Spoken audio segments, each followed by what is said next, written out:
Welcome to my Cyberpunk patch 2.1 Netrunner build. If you've been watching our Let's Play series or tuned in on Twitch with us, you've probably seen us playing this a bit. And I've got a couple requests from people to explain what build I'm using for patch 2.1 as a Netrunner. Now, before we get into the build itself, I'll say up front that this build is in no way perfect. There's a lot that can be done to optimize it, to increase the damage, increase the survivability, especially in patch 2.1, since there were a decent number of nerfs to Netrunners post-patch 2.0. With all that said, this does very well on hard and even on very hard difficulty on pretty much all enemies except for max tack, and I'm not going to lie, Atom Smasher is quite the challenge, even on hard difficulty. But what this build does bring is a lot of fun. The Black Wall Gateway Quick Hack has got to be one of the most fun quick hacks in the game. It is just so satisfying to watch that spread to multiple enemies and absolutely destroy them. So if you like a fun, fast-paced, melee-oriented Netrunner that uses a lot of the new iconic items from Phantom Liberty, and really is fun to roleplay with, this is the Netrunner build for you. Also, a huge shout out to T7PDM. Definitely check out their channel. There's going to be a link down in the description. A lot of what I've done with my build came from their patch 2.0 Netrunner build. They've got a new 2.1 Netrunner build out on their channel. Quite different than this one, but looks like a lot of fun as well. Should give it a try. Getting into the cyberware, starting with the operating system, we're running the Militech Canto Mark 6. Is this the best operating system in the game for this build? Absolutely not. Is it awesome and amazingly fun to roleplay with and just watch everybody melt in front of you? Yes, yes it is. Here's a quick demo of Black Wall in action. You can see that once we apply it to the first enemy here, it's going to spread as long as we have RAM available, and every time it spreads, the upload time is going to be even faster.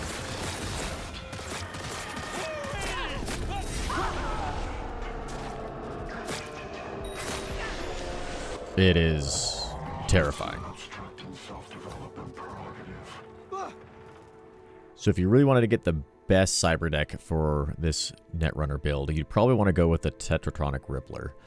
It gives you plus 40% damage with combat quick hacks if you follow it with a non-combat quick hack, so you can pick a pretty cheap one, follow up one of your synapse burnouts with that, and get a massive amount of damage there. The plus 5 to RAM is always nice, and the big thing is that it only requires 16 cyberware capacity. So you get a lot of RAM, a lot of weapon damage. This deck is pretty amazing for a fast-paced, melee-oriented, or even, smart shotgun, smart submachine gun, combat net running type build. All right, next up, we're using the Kiroshi Cockatrice Optics. Iconic cyberware, huge amount of cyberware capacity with 30 there, but increases your crit chance by 35%. So all of your melee attacks, all of your weapon attacks are going to be up by 35% for crit chance, which is pretty amazing. For the hands, we're using the Tattoo Tiger Claws Dermal Imprint, which is basically going to give us all of the smart lock-on and smart cyberware stuff that we need, and at 0 cost. So that's pretty good. Upgraded all the way to tier 5++. All right, for the circulatory system, we're going to be using Threat-Evac. This is going to give us a 30% movement increase when we get to 25% health or below. Combining that with our nervous system Reflex Tuner, which slows time by 60% when our health drops to below 25%, basically gives us a speed boost combined with slowdown time, which can be really useful when you're trying to melee people. Your health is proccing at the same time because we are also using Biomonitor, which gives us an automatic heal when our health gets below 35%. And of course, we're using Blood Pump, which is probably the best healing option in the game right now. So with Threat-Evac and Reflex Tuner combined, that slowdown of time as well as increase of your movement speed, it works a little bit like a Kerensnikov or a Sandy. Not exactly like that, but still pretty cool. All right, for the legs, we're going to be using reinforced tendons, obviously, so we can get the double jump. Going over to our into-augmentary system, we're going to be using subdural armor just to get us as much as we possibly can. We're going to be using Carapace, which gives us a lot of armor, as well as 32% armor effectiveness when we're hit from the side or the rear. So that really just boosts our armor up a lot. The Cogito Lattice is a new piece of cyberware for patch 2.1. It gives you 250% armor when your available RAM is below 12. So we're going to be in that state quite often. Realize that 250% armor isn't from your total armor. It's just the 62 armor that this piece of cyberware gives you. So still a pretty decent boost.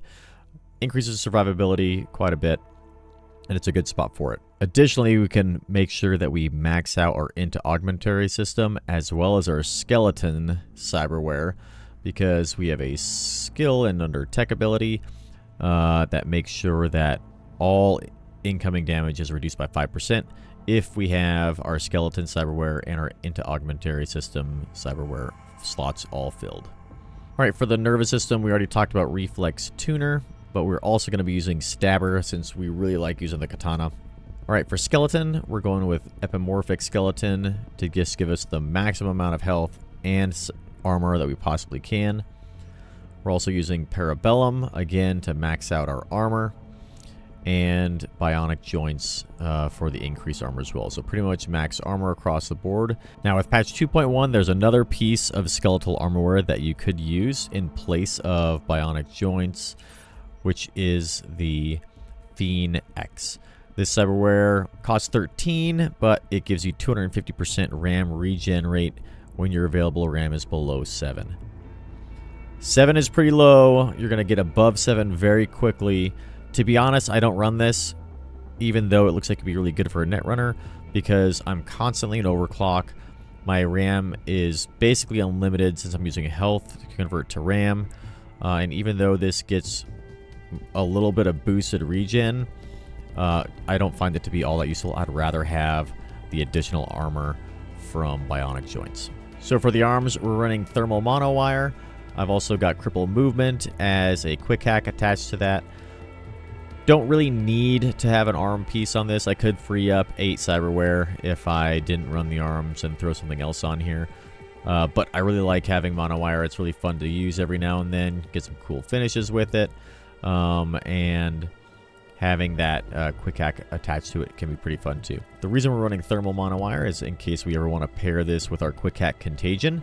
Any enemies that have that on them that take any kind of burning or thermal damage will end up exploding, which can be pretty cool. To be honest though, I hardly ever use my arms attachment. All right, going to the frontal cortex, we've got the Cameo RAM Manager. Only 8 cyberware here, little bit of extra RAM with +2, and then instantly recovers 30% max RAM when our available RAM goes to below 20%. That's going to be a big deal since that really equates to health when we are in overclock.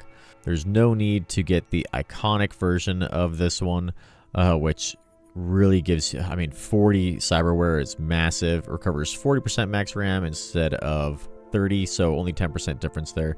I find going with the Cameo RAM Manager is a bit better. Finally, we're going to be using Axolotl as our cooldown reduction. It's only 7.5% now in 2.1, but it's still pretty good. Still worth running for sure, I think. And then finally, the Cox2 Cyber Somatic Optimizer. This is easily the heaviest cyberware capacity cost we have in the build, but 100% crit chance for quick hacks is pretty amazing. Just make sure to upgrade this to tier 5++ so that your max RAM is only reduced by 4. You can see that we are at 321 out of 325. I've found most of the cyberware capacity shards that I could in the game to boost this up to here. Realize that if you aren't able to get up to that 325 max RAM capacity there, a lot of time just kind of play through of the game will get you to somewhere around like 310-ish. You may need to drop a couple of pieces. So in addition to using the Tetratronic Rippler Cyber Deck rather than the Militech Canto Mark 6, you could also swap out the Cameo RAM Manager for the X-Disc Cyberware. What this will do is give you additional max RAM, but 30% upload speed for your quick hacks. This really helps out with your Blackwall gateway if you are still using the Militech Canto Mark 6, since that takes almost 10 seconds to upload, and the X-Disc would reduce that down to about 7 seconds. I've done a bunch of testing with this, and while Blackwall Gateway goes a bit faster, Synapse Burnout is already so fast, especially when you're using multiple quick hacks, that I really didn't see much benefit to it, and elected to just stay with the Cameo RAM Manager to get that 30% max RAM recovery anytime I get below 20%, and really try to keep my survivability and health up as much as possible. But something to point out, maybe you can experiment with X-Disc and get some better results than I did. Okay, for the quick hacks that we're going to be using with the Militech Canto Mark 6 Cybernetic, we only have 4 spots available, unfortunately, even when you upgrade this thing all the way to 5++. But that said, to be honest, end game, I really don't use a whole lot of these. So for the quick hacks, we've got Synapse Burnout, Sonic Shock, Contagion, and Overheat. Right now in patch 2.1, I think Sonic Shock is currently bugged. If you apply Sonic Shock to an enemy, followed by another quick hack, you should not be traced by any of the other enemies. However, currently, you are still getting traced by the enemies. I think this is going to be fixed in a upcoming patch. As far as the other quick hacks go, for Contagion and Overheat, these allow you to execute a combo as long as you have the upgraded version of Overheat and Contagion. You can see that anytime you apply a burn or overheat effect against an enemy affected by Contagion, the leaked toxic substance will cause them to detonate and explode. So if you were going to use the Contagion and Overheat combo, you'd apply Contagion first, allow that to spread to a bunch of enemies, and then apply Overheat or use your thermal monowire to cause them all to explode. However, what I find is that I really don't use anything other than Synapse Burnout and Sonic Shock and Blackwall Gateway. So typically I use Sonic Shock followed by Blackwall Gateway to get that to upload very quickly and then start to spread. And then I'll apply Synapse Burnout to as many enemies as I can, neutralizing them as quickly as I can to keep my overclock active, as well as get health back for all the additional queued Synapse Burnouts that I have. With all that said, I would recommend Sonic Shock, Synapse Burnout, and then for the other two, I would do whatever you want. To get the iconic Synapse Burnout, you can complete all of Wakako's quests in Japantown, and that will unlock a Netrunner vendor that you can buy the iconic version of Synapse Burnout from. On the map, you can see that Netrunner store will show up here as you complete Wakako's gigs. It's right near the Crescent and Broad fast travel point, or Redwood Market. So for our attributes, we're going with 20 intelligence, 20 technical ability, 20 body, 15 reflexes, and then our last points go into cool here. As you're leveling up, I would prioritize intelligence and tech ability kind of together as you go based off of what you need, following that up with body and then reflexes. Really, the beginning of this Netrunner build started off with almost pure net running, a little bit of stealth in there, with the tech ability trying to get up to increase our cyberware capacity as much as we can. And then once intelligence and tech ability were almost maxed out, we started going into body and reflexes. All right, getting into the perk points for this build, we'll start with intelligence. Obviously, that's the most important thing. You can see that we are at level 60, and we have the Phantom Liberty upgrade, but there's a bunch of perk shards that I haven't collected in here, so you can actually add some additional perks to this build as you go along. Right now, we've got the center column all the way up to Overclock. You can see we're also going to be running Power Surge, Race Against Mind, Sublimation, System Overwhelm, Speculation, and Proximate Propagation. I didn't find I really needed encryption or subordination once I got to kind of end game. Early on, I was running these. You can also run Ice Pick early on to reduce your RAM cost.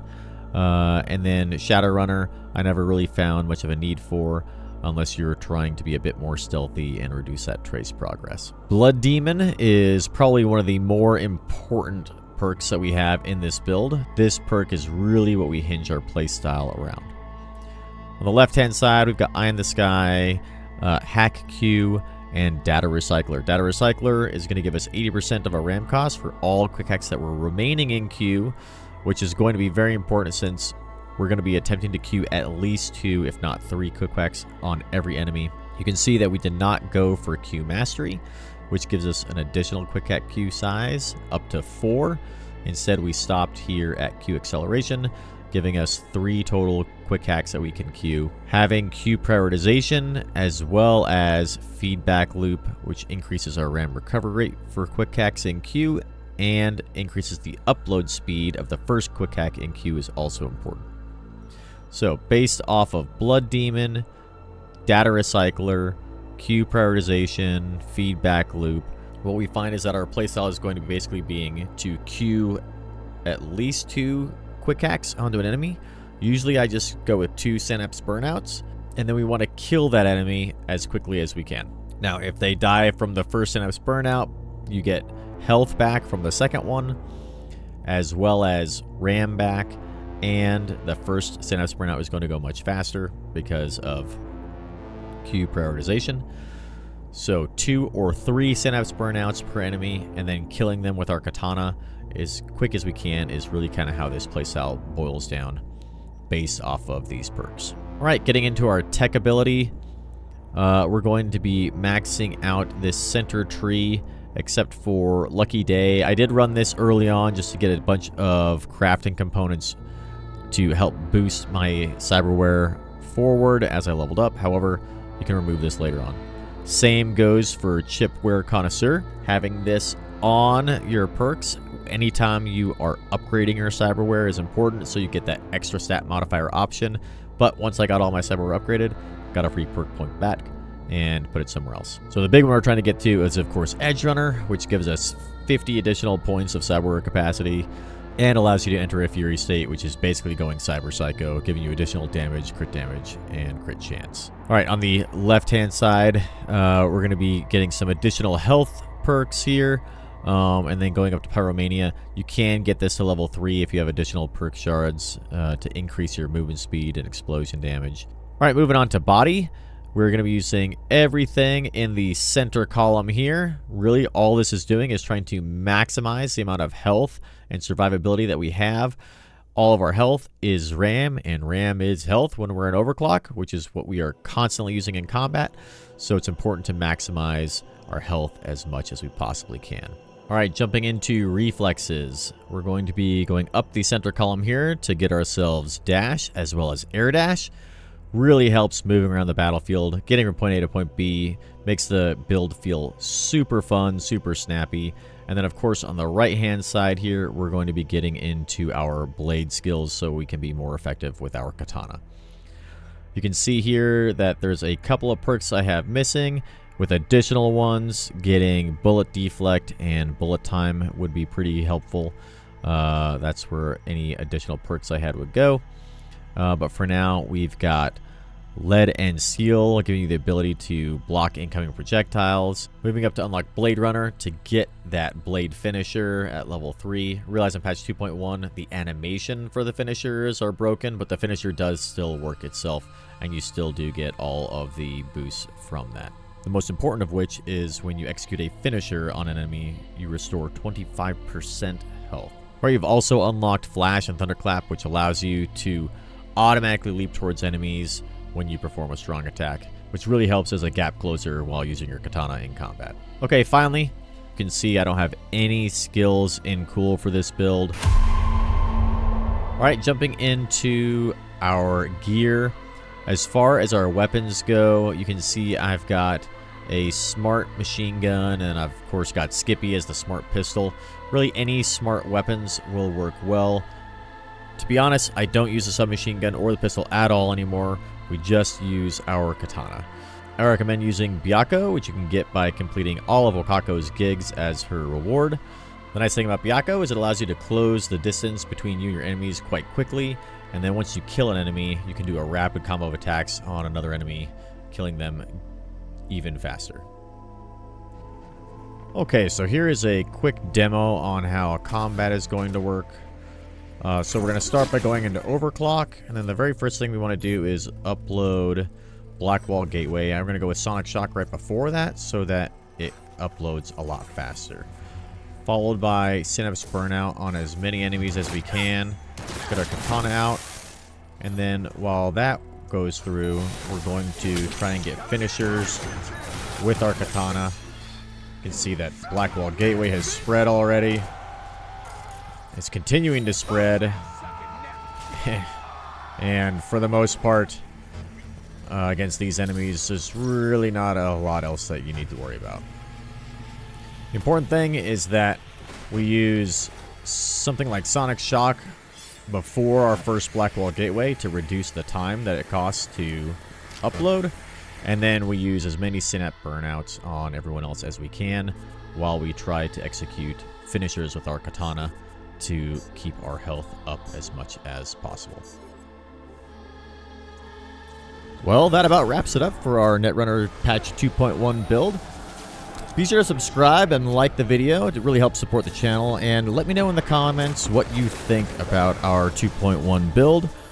It's not the best, but man, is it fun. And be sure to check out our complete walkthrough of Cyberpunk 2077 and Phantom Liberty. You can also catch us live on Twitch. Thank you all for joining, and see ya!